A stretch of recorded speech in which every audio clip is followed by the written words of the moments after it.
Welcome to my channel Alga Classes. Today I will explain 5th chapter of Hornbill book, and name of 5th chapter is The Alien Planet, The Green Movement's Role. Here alien means sick, bekar, bimar. Written by the writer Naini Palkhiwala, who was born in 1920 and died in 2002. He was Indian jurist, liberal economist, and he was awarded by Padam Vibhushan. Now about the chapter. Students, this chapter comments on the deteriorating condition of our planet.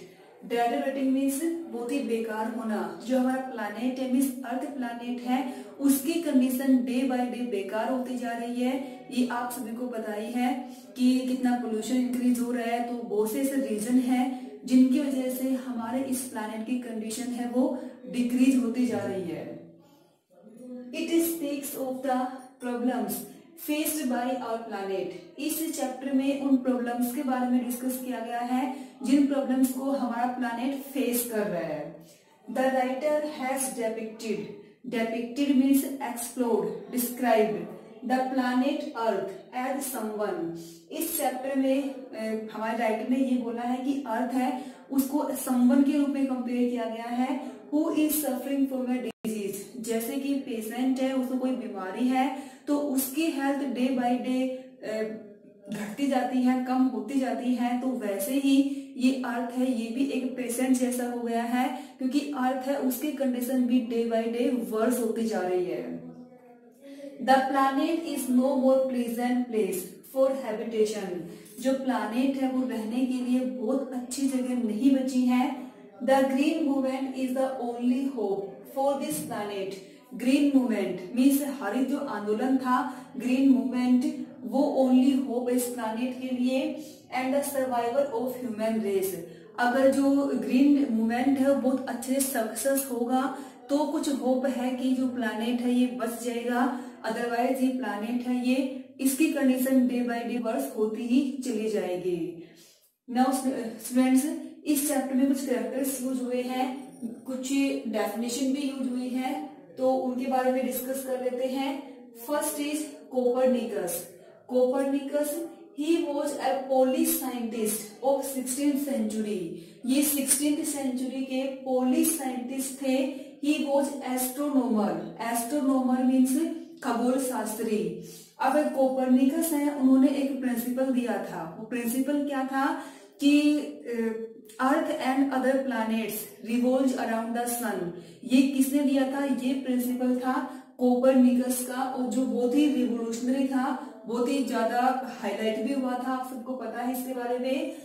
Next is mister L के Jha. Mister L के Jha member of brand commission. ये brand commission है, ये international level का commission था, और mister L के झा ये इंडियन थे और ये इस कमीशन के एक मेंबर थे. उन्होंने इस कमीशन में एक क्वेश्चन रेज किया था कि जो हमारी जनरेशन आएंगी हम उनको कैसा प्लैनेट देके जाएंगे जो बहुत ही स्कोर्च्ड होगा, डेजर्ट बन चुका होगा, जिसकी कंडीशन बहुत बेकार हो चुकी होगी. हम अपनी जनरेशन को ऐसा प्लैनेट देके जाएंगे. ये मिस्टर एल के झा ने उस कमीशन में क्वेश्चन रेज किया था. Mister Lester R Brown. Mister Lester R Brown he was the writer of the book The Global Economic Prospect.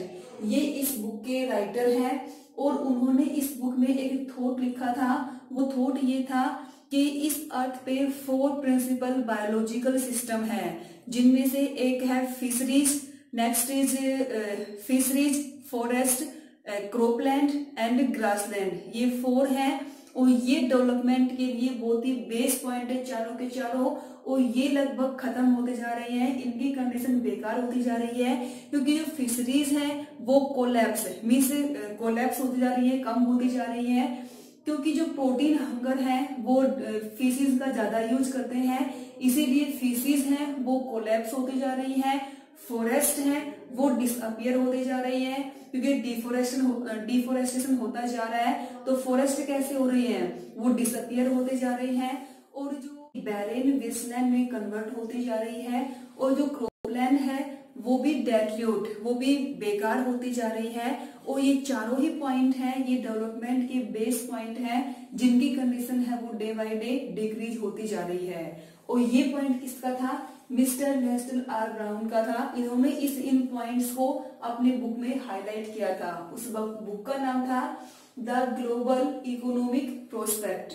Next हमारे करेक्टर हैं James Speth. James Speth he was the president of the World resources.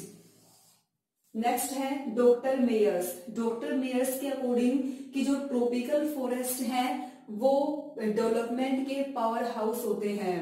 Evolution means development. तो ये statement है mister Myers की कि जो tropical forest are the power house of development evolution. Margaret Thatcher. Margaret Thatcher he was England prime minister और उन्होंने अपनी prime ministership के टाइम में एक स्टेटमेंट लिखी थी और उनके ये इंग्लिश वर्ड है वो इतने फेमस हो गए थे कि और कोई इंग्लिश वर्ड इतने फेमस हुए नहीं थे।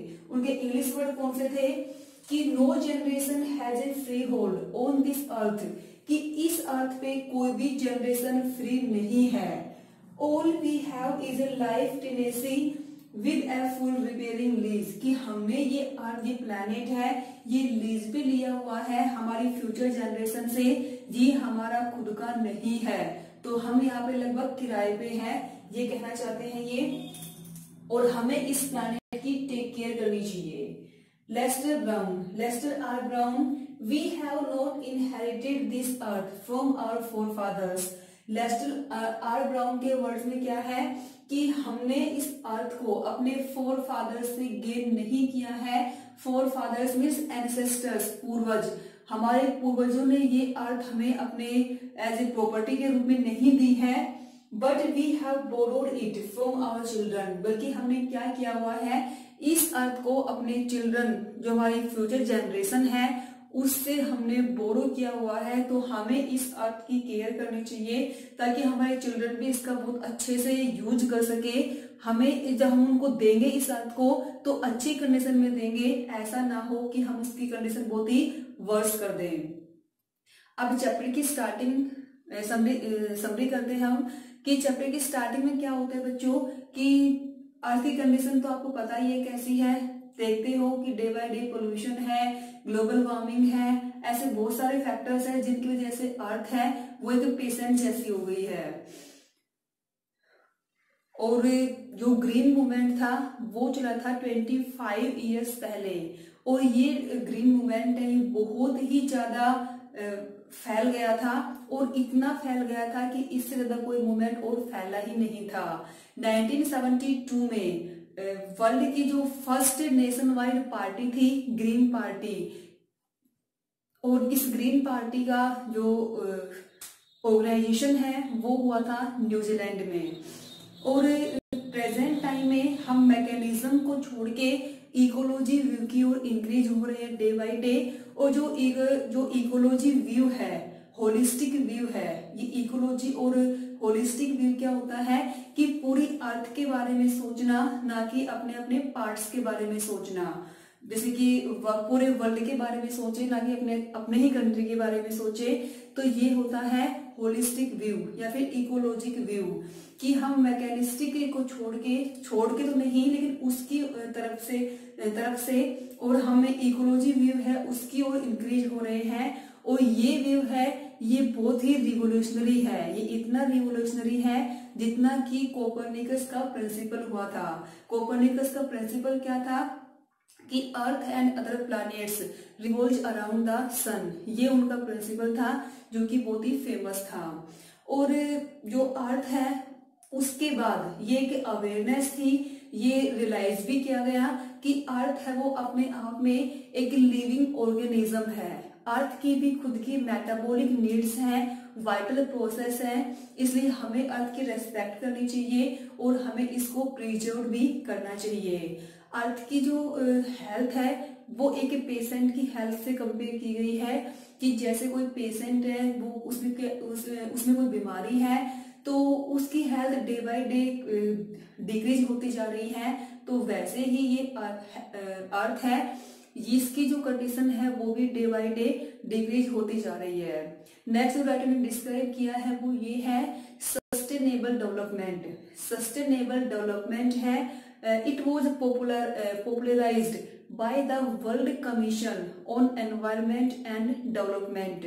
सस्टेनेबल डेवलपमेंट क्या होता है कि जो हमारे प्रेजेंट की जो नीड्स हैं वो भी फुलफिल हो जाए और जो हमारे नेचुरल रिसोर्सेज हैं वो भी खत्म ना हो, वो भी नष्ट ना हो। मीन्स नेचुरल रिसोर्सेज को हार्म किए बिना हमारी प्रेजेंट की जो नीड्स हैं वो फुलफिल हो जाना, यही है सस्टेनेबल डेवलपमेंट, ताकि हमारी जो फ्यूचर जनरेशन होगी वो भी नेचुरल रिसोर्सेज का यूज कर सके, हमें उनके लिए भी बचाना होगा। अब बहुत सी अवेयरनेस एजेंसी हैं जो अपने लेवल पे जनरल अवेयरनेस स्प्रेड करती हैं। तो जैम्बिया में लुसाका में एक जू है और जू में क्या है कि एक नोटिस लगा हुआ है, उस नोटिस पे लिखा हुआ है कि the world's most dangerous animal. ठीक है, और उस जू में ये लगा हुआ है, अंदर एक केज है और केज में एक मिरर लगा हुआ है, वहां पे कोई भी एनिमल नहीं है। अब वहां पे कोई जाएगा तो क्या दिखेगा, वहां पे उसे अपना ही रिफ्लेक्शन दिखेगा, ह्यूमन बीइंग को। तो इसका मतलब ये एजेंसीज ये दिखाना चाहते हैं कि वर्ल्ड का जो डेंजरस एनिमल है वो कौन है, वो ह्यूमन बीइंग है। वो ही इस अर्थ को बहुत ही वर्स्ट कंडीशन में लेके जा रहा है, वही अर्थ को हार्म कर रहा है।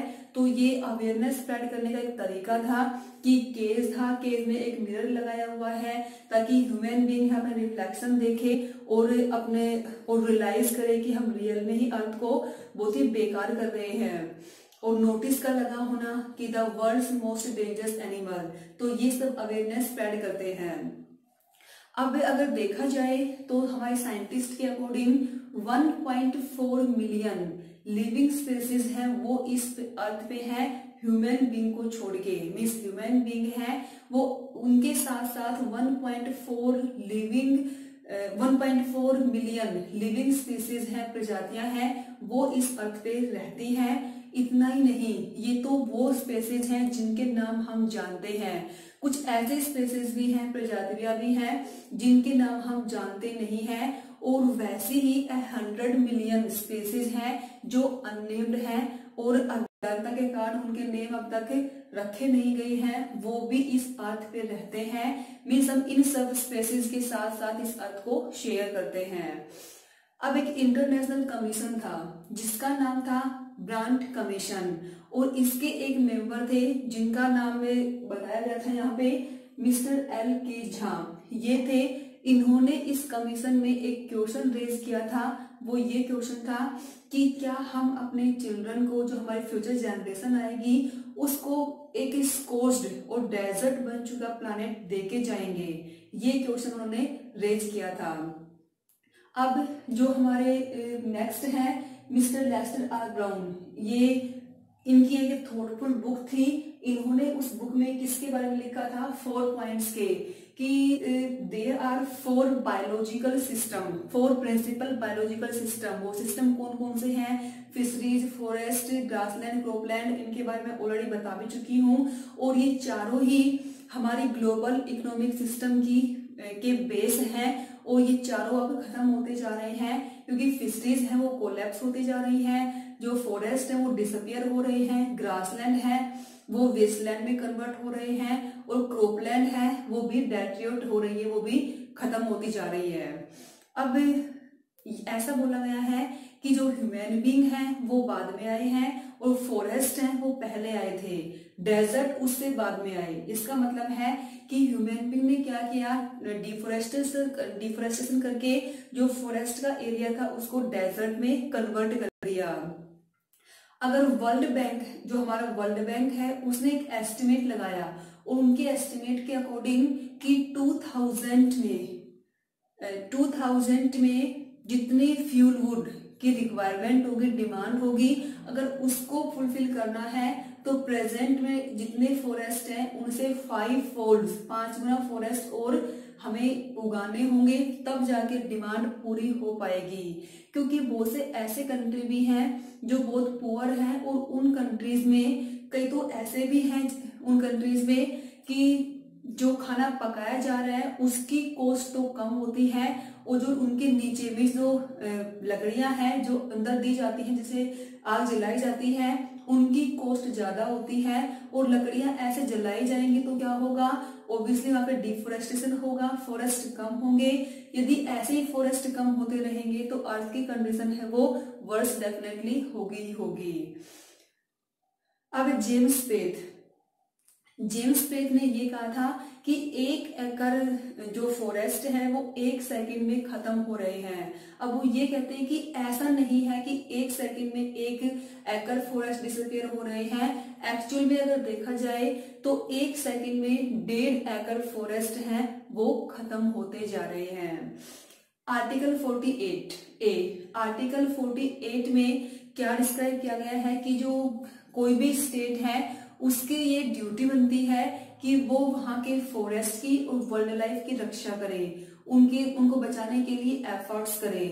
लेकिन हमारे इंडिया में ऐसा है कि लॉ की ना तो अच्छे से रेस्पेक्ट होती है, ना लॉ को अच्छे से इम्प्लीमेंट किया जाता है, उनको फॉलो किया जाता है। एग्जाम्पल के रूप में अगर देखा जाए तो untouchability, child labour, bonded labour, casteism, ये क्या है, ये लॉ के अकॉर्डिंग तो बैन हो चुके हैं, लेकिन सोसाइटी में ये अब भी सेमलेसली फ्लोरिश हो रहे हैं। आप सबको पता होगा कि ये सब अब भी चलते हैं।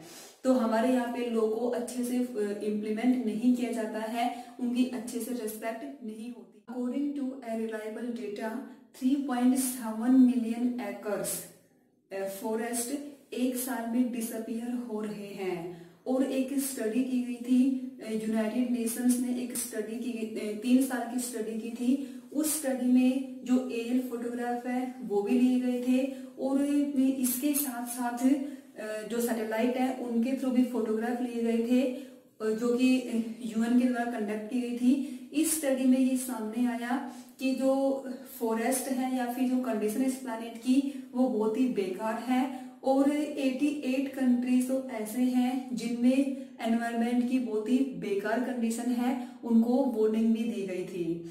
अब ग्रोथ पॉपुलेशन अगर रैपिडली इंक्रीज हुई है, क्योंकि स्टार्टिंग में 1 मिलियन ईयर्स में जो पॉपुलेशन है वर्ल्ड की वो फर्स्ट बिलियन मीन्स 1 बिलियन हो गई थी, और ये पॉपुलेशन थी 1800 में। अब 1900 में क्या हुआ कि 1 बिलियन पॉपुलेशन और ऐड हो गई, और 20th सेंचुरी में 3.7 बिलियन पॉपुलेशन और ऐड हो गई। और प्रेजेंटली ऐसा एस्टिमेट लगाया जाता है कि जो प्रेजेंटली पॉपुलेशन है वर्ल्ड की वो 5.7 बिलियन है। और हर 4 साल में एक एस्टिमेट के अकॉर्डिंग 1 मिलियन पॉपुलेशन ऐड हो जाती है, इतनी पॉपुलेशन है वो इंक्रीज हो जाती है। तो जो पॉपुलेशन है वो फ्यूचर के लिए सबसे बेकार पॉइंट है, ये स्ट्रॉन्गेस्ट डेटरेट पॉइंट है हमारे डेवलपमेंट के लिए। तो जो पॉपुलेशन है उस पर कंट्रोल करना होगा, और साथ साथ जो डेवलपमेंट है वो सबसे बेस्ट कंट्रासेप्टिव है कि हमें पॉपुलेशन पे कंट्रोल करना होगा। और इसके साथ साथ क्या होगा कि जो पॉवर्टी है वो अपने आप कम हो जाएगी। लेकिन कई जगह पे ऐसा माना जाता है कि अगर फैमिली में मेंबर ज्यादा होते हैं तो वहां पे कमाने वाले भी ज्यादा होते हैं, लेकिन ऐसा नहीं है। फैमिली में मेंबर ज्यादा होना इसका मतलब है कि पॉपुलेशन को इंक्रीज करना और जो गरीबी होती है उसको बढ़ावा देना। इससे क्या होता है कि जो रिचर हैं वो और भी रिच हो जाते हैं, और जो पुअर हैं वो और भी पुअर हो जाते हैं, और जो गैप होता है रिच और पुअर का वो भी ज्यादा बढ़ता जाता है। तो हमें कंट्रासेप्टिव अडॉप्ट करना चाहिए, पॉपुलेशन है उसको डिक्रीज करना चाहिए। अब यहाँ पे 2 चॉइस है, या तो पॉपुलेशन को चूज कर लो या फिर जो पॉवर्टी जैसे चल रही है वैसी पॉवर्टी कंडीशन लगातार चलती रहेगी, इसको चूज कर लो। तो बेटर है हमें पॉपुलेशन को कम करना चाहिए, इसके लिए कंट्रासेप्टिव में अडॉप्ट करना चाहिए। अब अगर इंडिया की पॉपुलेशन का एस्टिमेट लगाया जाए तो प्रेजेंटली वो 920 मिलियंस है। अब ये जो पॉपुलेशन है वो पूरे अफ्रीका और साउथ अमेरिका दोनों की पॉपुलेशन के बराबर है। मींस इंडिया की पॉपुलेशन तो ऑलरेडी बहुत ही ज्यादा है। तो हमें क्या करना चाहिए, इस पूरी अर्थ को पार्ट्स में ना देख के एक होलिस्टिक व्यू में देखना चाहिए कि ये पूरी ये प्लैनेट है, ना कि अलग अलग कंट्रीज के रूप में हमें इसको देखना चाहिए। और हम इस प्लैनेट के पार्ट हैं और तब हमें इस प्लैनेट के बेनिफिट के लिए काम करना चाहिए। और लास्ट में राइटर ये कहते हैं, जो लास्ट में मार्गरेट थैचर की स्टेटमेंट गिवन है कि ये कहते हैं कि no generation has a free hold on this earth, कि इस अर्थ पे कोई भी जनरेशन है वो फ्री नहीं है। All we have is a life tenancy with a full bearing lease, कि हमें क्या है कि ये प्लैनेट है, ये लीज पे लिया हुआ है, तो हमें अपने रेस्पॉन्सिबिलिटी को समझना चाहिए। जो हमारी ऑब्लिगेशंस है, मोरल ड्यूटीज है, उनको रियलाइज करना चाहिए और अर्थ की अच्छे से केयर करनी चाहिए। और नेक्स्ट है कि जो लेस्टर ब्राउन है, ये लास्ट वर्ड है इस चैप्टर के। लेस्टर ब्राउन के according we have not inherited this earth from our forefathers, कि ये अर्थ है ये हमें हमारे फोरफादर्स से नहीं मिली है, हेरिटेज में नहीं मिली है, बल्कि हमने अपने फ्यूचर जनरेशन से, अपने चिल्ड्रन से इसको बोरो किया हुआ है। तो हमें इसकी केयर करनी चाहिए, हमें रेस्पॉन्सिबल होना चाहिए इस प्लैनेट के लिए। और इस टाइप से लास्ट में आपकी समरी है वो ओवर हो जाती है। तो आई थिंक आपको समरी क्लियर हो गई होगी। चैप्टर को पढ़ के देखना बच्चों, कहीं से कुछ भी डाउट हो तो आप मुझसे कंफर्म कर सकते हैं। Thanks for watching. Tell me pretty lies, look me in the face, tell me that you love me, even if it's